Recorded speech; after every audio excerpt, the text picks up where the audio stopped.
আসসালামু আলাইকুম everyone, welcome to Runa cooking house. আজ আমি শেয়ার করব গরুর বুড়ি। এই গরুর বুড়ি কিন্তু আমাদের অনেক প্রিয়, মানে আমরা যারা পছন্দ করি আর কি। আর অনেকে আছে আবার পছন্দ নাও করতে পারেন, তবে আমার খুবই পছন্দের একটা জিনিস এই গরুর বুড়ি বা খাসির বুড়ি।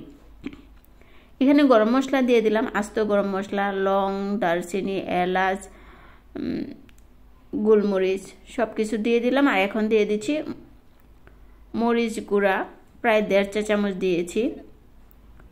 ধনিয়ার গুঁড়া দিয়ে দিচ্ছি 2 চা চামচ,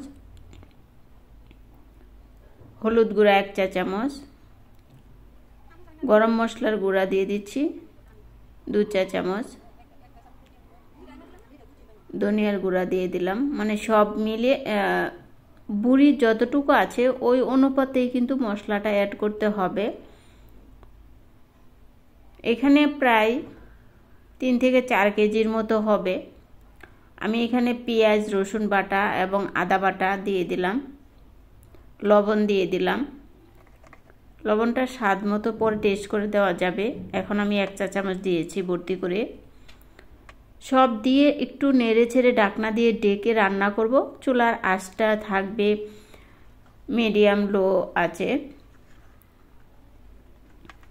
বুড়িটা যত আস্তে আস্তে রান্না করা হবে সময় নিয়ে, ততটাই কিন্তু এই বুড়িটা নরম হবে এবং খেতে মাশাআল্লাহ অনেক সুন্দর হবে।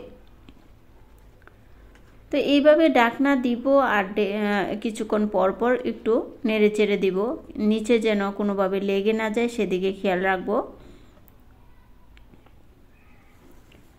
এখন কিন্তু আমি কোনো পানি ইউজ করিনি, এর মধ্যে থেকে যে পানি বের হবে সেটা দিয়েই কিন্তু আমি কষিয়ে নিচ্ছি।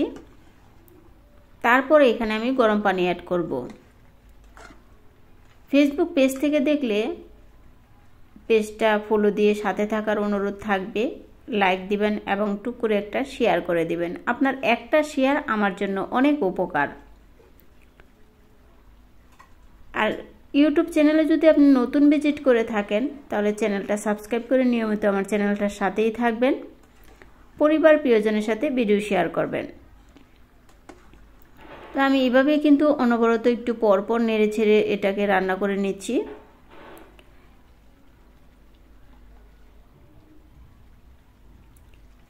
পানিটা যখন একদম শুকিয়ে লেগে আসবে, কষানো শেষ হবে, তখন আমি গরম পানি দিয়ে দিলাম। এখানে কিন্তু গরম পানিটাই দিতে হবে, ঠান্ডা পানি বা নর্মাল পানি দেওয়া যাবে না। এখন আবারও আমি রান্না করব একদম ঢাকনা দিয়ে, যতক্ষণ না এটা ভালোভাবে সিদ্ধ হয়ে যায়। প্রেসার কুকারে এই বুড়িটা সিদ্ধ করে নিলে সবচেয়ে ভালো হয়, টাইম কম লাগে।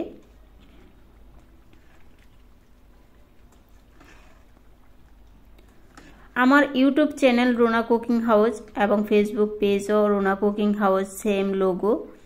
তো আপনারা যারা আমার ভিডিও দেখেন, লাইক দেন, কমেন্ট করেন এবং ভিডিও শেয়ার করেন, অসংখ্য ধন্যবাদ সবাইকে।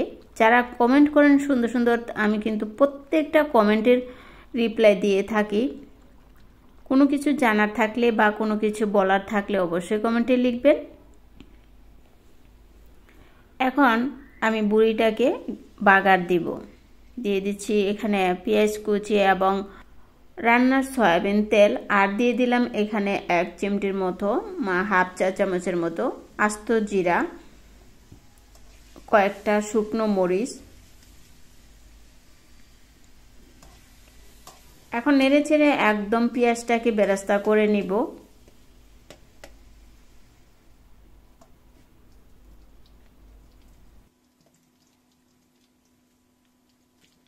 পেঁয়াজটা যখন একদম সুন্দর করে ভাজা হয়ে যাবে, বেরেস্তা হয়ে যাবে, তখন আমি এখানে আগে থেকে যে রান্না করে রেখেছি বুড়ি এখানে দিয়ে দিব।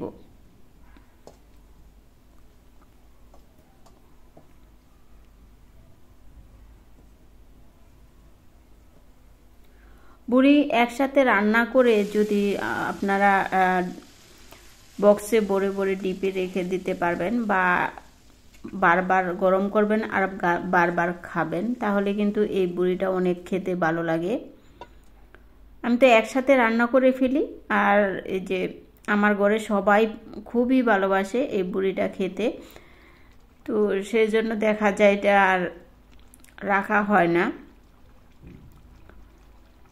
জাল করি আর গরম ভাতের সাথে খেয়ে খুবই মজা পাই। আর এরকম বক্সে ভরে ডিপ ফ্রিজও রেখে দেওয়া যায়। তো ভিডিওটি দেখার জন্য ধন্যবাদ। আল্লাহ হাফেজ।